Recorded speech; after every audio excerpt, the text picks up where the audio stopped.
முக்கிய செய்தி: புதுச்சேரி மாநில அந்தஸ்து கோரி சட்டப்பேரவையில் தீர்மானம் நிறைவேற்றப்பட்டுள்ளது. கூடுதல் விவரங்களை வழங்குவதற்காக செய்தியாளர் தன்ராஜ் இணைப்பில் காத்திருக்கிறார். தன்ராஜ், புதுச்சேரி சட்டப்பேரவையில் புதுச்சேரி மாநிலத்திற்கு சிறப்பு அந்தஸ்து கோரி தீர்மானம் நிறைவேற்றப்பட்டிருக்கிறது. இது தொடர்பான கூடுதல் விவரங்கள் என்ன சொல்லலாம்?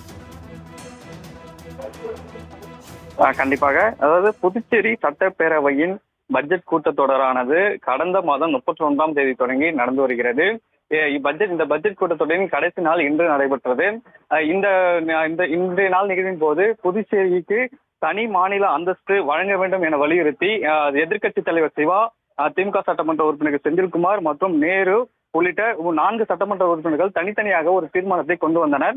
இதனையடுத்து முதல்வர் ரங்கசாமி புதுச்சேரிக்கு மாநில அந்தஸ்து பெற்றால் மட்டுமே நலத்திட்டங்கள் எந்தவித தடையும் இல்லாமல் நிறைவேற்ற முடியும், அதனால் இந்த தீர்மானத்தை அரசு தீர்மானமாக இந்த அரசு ஏற்கிறது என தெரிவித்தார். இதனையடுத்து அனைத்து சட்டமன்ற உறுப்பினர்களும், அதாவது திமுக, பாஜக, காங்கிரஸ் மற்றும் என்ஆர் சட்டமன்ற உறுப்பினர்களும் இந்த தீர்மானத்துக்கு ஆதரவு தெரிவித்ததை அடுத்து புதுச்சேரி மாநிலத்திற்கு மத்திய அரசு தனி மாநில அந்தஸ்து வழங்க வேண்டும் என வலியுறுத்தி அனைத்து சட்டமன்ற உறுப்பினர்களின் ஒருமனதாக இந்த தீர்மானம் புதுச்சேரி சட்டசபையில் நிறைவேறியது. குறிப்பாக சொல்ல வேண்டும், 15 முறை, அதாவது கடந்த 15 முறை இந்த சட்டமன்றத்தில் தனி மாநில அந்தஸ்துக்கான தீர்மானம் நிறைவேற்றப்பட்டு மத்திய அரசுக்கு அனுப்பப்பட்டிருந்தாலும் தற்போது 16வது முறையாக இந்த தனி மாநில அந்தஸ்துக்கான தீர்மானம் சட்டப்பேரவையில் நிறைவேற்றப்பட்டு மத்திய அரசுக்கு அனுப்பப்பட்டுள்ளது.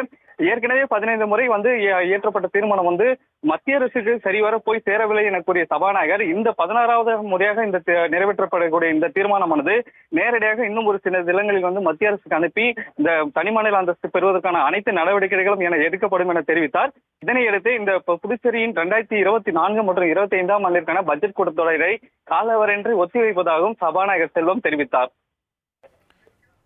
தாங்கள் வழங்கிய விரிவான தகவல்களுக்கு நன்றி தன்ராஜ்.